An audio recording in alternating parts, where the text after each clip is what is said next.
पवन दुग्गल, जमाना बदल गया है, देश बदल गया। अरे भाई, ये तो गोरों ने, तब हम उनके गुलाम थे, हमें गुलाम रखने के लिए कानून इजाद किया था। अब तो हमारी सरकार है, पर हमारी सरकारें वो जवाब देने को तैयार नहीं है। अब ये देखिए ना, आप सुप्रीम कोर्ट के लॉयर हैं, मैं कोई लॉ का एक्सपर्ट नहीं हूं, पर एक लेमैन होने के नाते भी थोड़ा पढ़ा लिखा तो मैं हूं।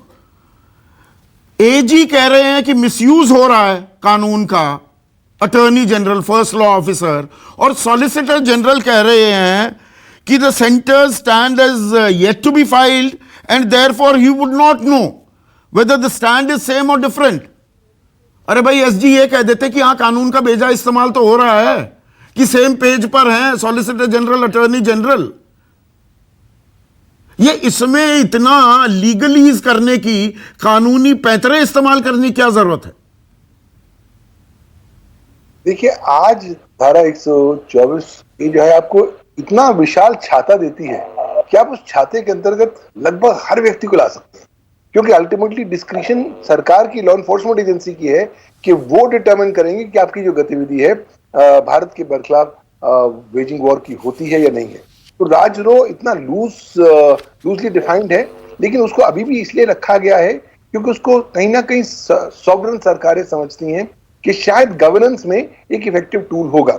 बहुत देर में हमने ये भी देखा है कि क्योंकि इसका दुरुपयोग होता है और पॉलिटिकल ऑपोनेंट्स पर, और अब ये दुरुपयोग बढ़ने लगा है, लगातार बढ़ने लगा है, तो कहीं ना कहीं इस पर अंकुश लगाने की जरूरत है। और ये बात अभी के नहीं, पिछले 70 सालों से आवश्यकता है कि एटलीस्ट आपके पास क्लैरिटी होनी चाहिए कि क्या क्या मापदंड पे आप इस तरह की धारा को लगा सकते हैं। आप मुझसे नाखुश हैं तो तब भी मैं राजद्रोह में आऊंगा या नहीं आऊंगा, इस बात को पूरी तरह से क्लैरिफाई करने की जरूरत है।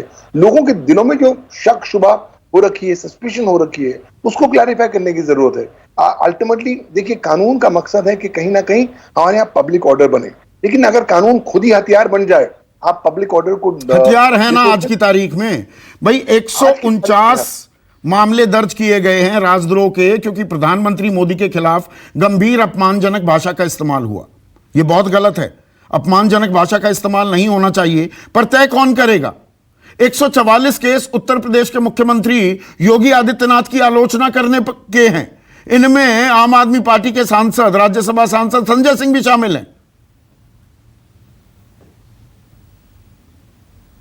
तो कहीं ना कहीं अब जरूरत है कि आप इस पूरे लेजिस्लेटिव मैकेनिज्म को देखिए। जो चीजें आपको लगता है कि रेलेवेंट नहीं है, उसको आप बिल्कुल सेटिसाइड करिए। जैसे आपने सेक्शन 66A आईटी एक्ट को सेटिसाइड किया था, क्योंकि वो भी कहता था कि अगर आप कोई प्रकार की जानकारी किसी कंप्यूटर या मोबाइल से भेजते हैं जो मेनेसिंग इन कैरेक्टर है या जिसका ऑफेंसिव कंटेंट है, तो वो आप ऑफेंस कर देते हैं। आज क्योंकि परिवेश बदल गया है, अधिकांश लोग इंटरनेट का इस्तेमाल करते हैं, सोशल मीडिया का इस्तेमाल करते हैं। मुझे लगता है कि जो परिभाषाएं, जो पर्सपेक्टिव कॉलोनियल जमाने में, परातंत्र के युग में हुआ करते थे, वो आज ना हो। आज क्योंकि मापदंड बदल चुके हैं, इसको बहुत ही ज्यादा रिस्ट्रिक्ट आईटी एक्ट में से सेक्शन 66A हटा दिया जाता है, पर आईपीसी में 124A बना रहता है।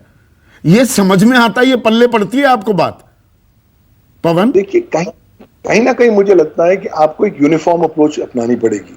अगर आप एक कानून का प्रावधान सेट असाइड करते हैं संवैधानिक प्रिंसिपल्स पर, तो ठीक वैसे ही संवैधानिक प्रिंसिपल्स को अप्लाई करते हुए दूसरे कानून के प्रावधानों को भी सेट असाइड करना चाहिए। लेकिन क्योंकि मामला भी विचाराधीन है, सब जुडिस है, हम इसकी मेरिट्स पर बात नहीं करेंगे, लेकिन सिद्धांत बहुत क्लियर है कि अगर आपने कहीं ना कहीं एक कॉन्स्टिट्यूशनल प्रोविजंस को आधार बनाया है, तो ठीक उसी को आधार बनाते हुए, उसी मापदंड से आप 124B को भी विश्लेषण करिए, और उसके बाद जो जितना लिमिट करना चाहे। ये बात भी समझ आती है कि कहीं ना कहीं इसकी जरूरत पड़ेगी, पर ऐसा नहीं कि इसको पूरी तरह उड़ा दिया जाए, लेकिन जितना मिनिमम रिस्ट्रिक्टिव यूज किया जाए इस तरह की। पर वो राजनीतिक आम सहमति है, या राजनीतिक सहमति ये है भैया, ये कानून तो हम सबको चाहिए। भाई, महाराष्ट्र सरकार ने इस्तेमाल किया, असम सरकार इस्तेमाल कर रही है, पश्चिम बंगाल सरकार इस्तेमाल करती है, केंद्र सरकार इस्तेमाल कर रही है। इस्तेमाल तो सारे कर रहे हैं ना। 2009 में यूपीए की सरकार थी, एनडीए की सरकार थोड़ा थी, जब आईटी एक्ट में संशोधन के जरिए 66A लाया गया। तो ये राजनीतिक मिली भगत है क्या कि राजद्रोह तो चाहिए भैया, देखिए ये कानून चाहिए। हर सॉवरेन गवर्नमेंट चाहती है कि उसके हाथ में कुछ ऐसे टूल्स हों जो गवर्नेंस में उसकी मदद कर सकें।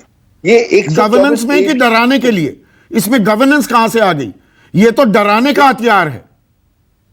और क्योंकि ये डराने का हथियार और ज्यादा विकसित ना हो, इसलिए उसको अंकुशित करने के लिए, उसको लिमिट करने की बहुत ज्यादा जरूरत है।